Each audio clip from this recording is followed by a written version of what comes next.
All right, let's get into it. And I think we'll just start off with like my S tier to begin with. We'll go with S tier first. And I think that's just going to be... I want to put Lugia in S tier right now. Overall. I think Lugia is like really good. I don't know why I think it's like... I think I overrated the deck a little bit for EYC, and then I underrated it. I underrated it a little bit for Portland. So I definitely want to put Turbo Lost Box and Lost Box Kyogre Turbo in S. I think both of those are S tiers. And then I do kind of want to put Lugia in S tier as well. I think Lugia is just really, really strong. And it's like you don't really lose to anything. So Lost Box in general, I think will be 20% of the meta. Lugia, I think will... Lugia could get up there as well and be 20%, but I think my prediction for Lugia is like 15 to 17 currently. But if it was like the most popular deck at the tournament, or if it was like 20%, maybe just behind Lost Box. And when I say Lost Box, I mean it includes all the Lost Box variants. So my prediction is Lost Box at 20%. And then I think Lugia could either be right there at 20. And Lugia wasn't as good of a play for Portland because there was so much Guardy, but it definitely becomes a way better play. And this is also with my tier list. This is just for the meta I'm predicting for Hartford, how good I think these decks are. Not overall, it would maybe change, like kind of in a vacuum, just like the format. What are the best decks? But this is specifically for like Hartford meta, how popular I think some things will be. Might make some plays better than others, and so on. I do think Lugia will be 15 to 17% of the meta, second most played deck behind Lost Box, and number one played deck at 20%. So I'll just go ahead and fill up the rest of the Lost Box, like Sky Sealstone, Lost Box. I also think I almost want to put this one in S as well. And you could like even say this is like, so this is like the hardcore turbo builds, double force Sealstone, triple vacuum. This one, I guess you could like qualify as like maybe even like what Andrew Hedrick played at the Bogota special event, where it was like one Sealstone, one force Sealstone, and like 2 vacuums. I almost want to say that's S tier as well. Sablezard, I think, takes a hit here. And I think I'll put Sablezard in B. I had it in A for Portland because there's going to be one more Guardy, but now there's going to be a lot more Lugia, and it's pretty like Lugia is tough for Sablezard. I think you definitely have to go the Choice Belt route. Like I would definitely play Choice Belts. I guess I like talk about each decks individually. Like Kyogre, I would probably play the Turbo build. I think Kyogre with Snorlax and Kyogre with the Baby Moltres plus Snorlax are like okay, but I think those builds struggle harder against Lugia. Whereas the Turbo build of Kyogre, like what Grant Manley got top 4 with in Portland, you can handle the Lugia matchup a lot better, and like the Dragonite and stuff helping the. And I think Tina decks or Arc decks will also be really popular. And I think not having Dragonite is just bad against Arc decks. So you do have the Snorlaxes and the Moltres, which are both also pretty good against Arc decks, but not as good as the Dragonite. So Sablezard I don't love right now because Lugia is going to be so much more popular. Normally I'd have Sablezard in A. I don't know if I'd ever put Sablezard in S, but I'm putting it in B for Hartford because I think Lugia, like I said, second most popular deck. That's a tough matchup for Sablezard, and pretty much everyone has Thornton or Penny in their Lugia deck right now, which means you can't do the Mawile Pidgeotto cheese at all. So I think it's just an unfavorable matchup. Like everyone has an answer to it. Also, as far as Lugia goes, I would play the basically Reagan's list, but I've been liking Great Balls over Nest Balls. I feel like the Great Balls over Nest Balls feels better. So I really like Reagan's list, Great Balls over Nest Balls. I also don't like Pumpkaboo, but I think there will be enough path in Hartford where you do want Pumpkaboo. So I would play Pumpkaboo over the second collapsed, like Reagan had at Portland. So I would play Pumpkaboo for this tournament, but potentially after Hartford, I would cut Pumpkaboo for a second stadium. If ArcTina wasn't going to be such a popular deck, I would probably go with the second collapsed over the Pumpkaboo. But because ArcTina / Mew, the path decks, there's going to be enough path where I think you'd want. If it was just Mew that was a main threat, I would probably just go Quad Stadium and just hope to not low roll against them. Just go with a Quad Stadium myself and hope to not low roll against them. But because ArcTina plus Mew will both be pretty reasonable decks, then I would probably say you want to go the route of the Pumpkin and play the Pumpkin. But I don't really like the Pumpkin in the deck. It's kind of a liability against Lost Zone decks, so they can like Echoing Hornet, or if you open it, it's like a super easy prizes for Sableye later on. So the card's like super mid in the deck overall right now because there's not that much path. So let's go with the deck that I think will be the third most popular deck. Well, this one's actually close. It'll either be ArcTina or Mew. And actually, I think ArcTina is the superior Judge Path deck. So I actually prefer ArcTina over Mew. I think Mew is a B tier deck going into Hartford. All of your Lost Box matchups are unfavorable. Like you're unfavorable to the most popular deck in the format. Your Lugia matchup, I haven't fully fleshed out this matchup yet, but my current analysis of this matchup is that it is also unfavorable from you, just by a little bit, like 55% favored for Lugia. So there's just no reason to play Mew, I don't think. If you really want to rock some Path Judge, go with the ArcTina, which I think I will put in A here right now. I think it's just like a solid deck. I don't think ArcTina will ever be an S tier deck, but it's his best Judge Path deck. So it's a solid deck right now. I give it an A tier. Appreciate that Prime sub there. Bearded Kirby, welcome to the Rat Pack. We're all out of fish, but we got plenty of potatoes. Guardy, I think Guardy's actually in a pretty bad spot. I think I would actually put Guardy in C tier, and then I would put Guardy with Lost Box techs in B tier. I feel like this has to be the better Guardy deck to play. Maybe they're just both B tier decks. Like Guardy has a terrible time against Lost Box. It's like really bad. And Guardy with techs for the Lost Box matchup is better, but then you start to come up short against all the Arc matchups and the Lugia matchup.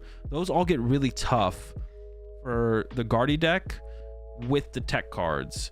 So I don't think I like Guardy with the tech cards. I don't think even though it will be tech for the most popular matchup, all your other matchups suffer pretty heavily in matchups where the Klefki doesn't do anything. So like your Mew matchup as Guardy is still decent with the Klefkis because Klefki is really good against Mew.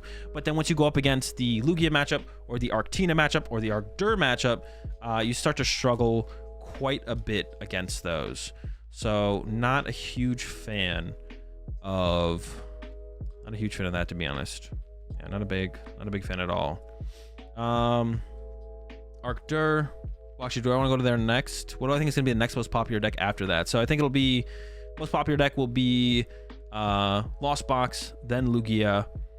Then from there, I'm actually not too sure. It'd be a big drop off if Guardy goes from 20%, the most popular deck in day one, all the way down. My current prediction is like 10%. Maybe it's not that ridiculous of a call. So we're looking at Lost Box, Lugia, and then ArcTina, Mew, Guardy are all sitting in that. Like Mew is always going to be 10 to 12% of the meta, it feels like.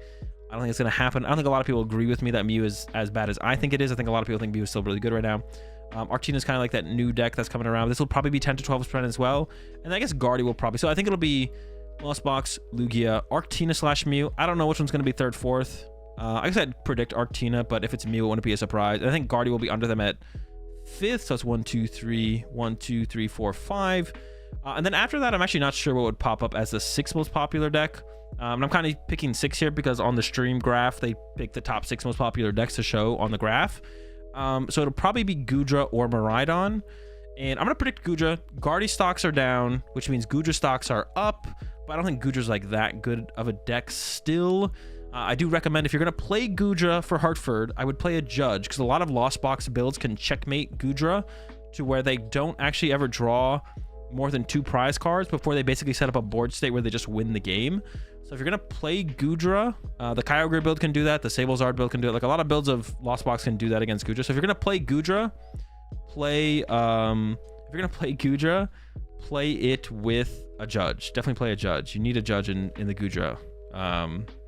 If you're going to rock it. I still think I have it in B tier though. Maybe it's an A tier deck now. With how much less Guardy this. No, because all the Lugias are going to be playing Single Strike Urshifu. And yeah, I would, if you're going to play Lugia, play Single Strike Urshifu. It makes sense. So Goodra's B. Up next, let's go with Miraidon. Still not a big fan, but I think a bigger fan of this than Guardy. Because your Lost Box matchup, I think, is better with a Miraidon. And this is going to be the Flaffy build, or this could be the Regieleki VMAX build. I don't actually know which one I think is actually that much better. I've played so little with Miraidon. I don't have that much, of an opinion on this one, to be honest. So whatever one you want to go with, to be honest, is probably good enough. This might be the only A tier deck here. This might actually end up being the only A tier because I'm going to take ArcDura. Actually, you know what? I think I'll put ArcDura in A as well. I don't know how it matches up against ArcTina. If I feel like it had a really bad ArcTina matchup, I don't think I'd put it here. But Lost Box, most popular deck, you have a solid matchup into that. You're fine against Lugia, even if they have the Single Strike Urshifu, because you can be like the aggressor by chasing up their Urshifu and stuff and hitting it. So I think I'll put ArcDura as an A tier deck. I think it feels solid. That feels solid. Arc Pikachu also feels okay. Pikachu. The one thing about Arc Pikachu though is I don't think you have as strong of a matchup against Lugia, because Pikachu is really good against Lugia if they don't play Duraludon or the Urshifu. But if they have the Urshifu, I feel like flying Pikachu, this deck just is not that good. I think we're going C tier here. Lost Tina, D tier. Mew with Meloetta, D tier. Control definitely gets a little bit better for this tournament. I think I'll put Control in B. Like, it's really hard to predict. Like, there's different builds of Control and stuff like that in general. We'll put it in B. Inteleon has a pretty bad Lugia matchup. Lugia stonks are up. Tina stocks are like fine for that. Dura is fine for this, but with Lugia stocks being up, it's hard for me to want to put this deck too high. Also, Guardy stocks are going to be down, which was a good match. Like, Inteleon's good matchups are Lost Box and Control. What about Lugia with no Dura or as a crazy meta call? Maybe I forgot to highlight it.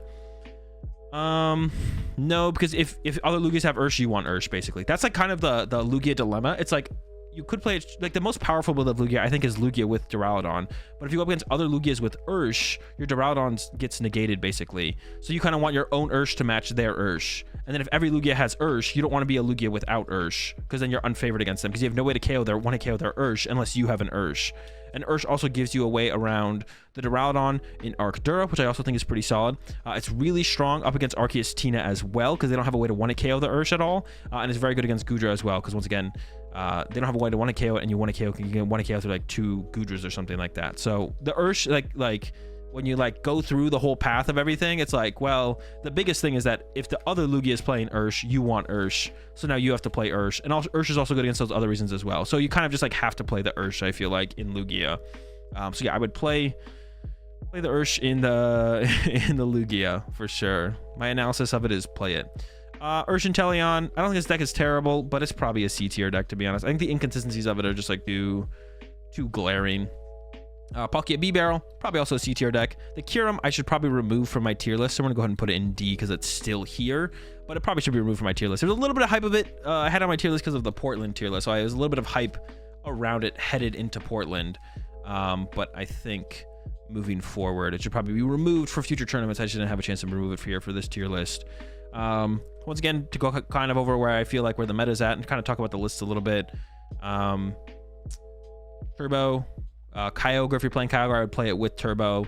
And then this one is kind of like what Andrew Hedrick just won that Bogata special event with. You got the 1 Sealstone, 1 Forest Sealstone is probably the best way to go. Like a pure Sky Sealstone build I could see being good, and when you add like stuff like Tropius and maybe even Zapdos in there, Zapdos will help against the Arceus decks, and then you got the Tropius in there to help against the Lugia decks. You have a way to one-hit KO the T-Tar. I feel like that kind of build could actually be pretty good. And it kind of takes those kind of attackers take the role of Kyogre in like the Lugia matchup and the Arceus matchups, where it's like you just have more ways to like one-hit KO stuff.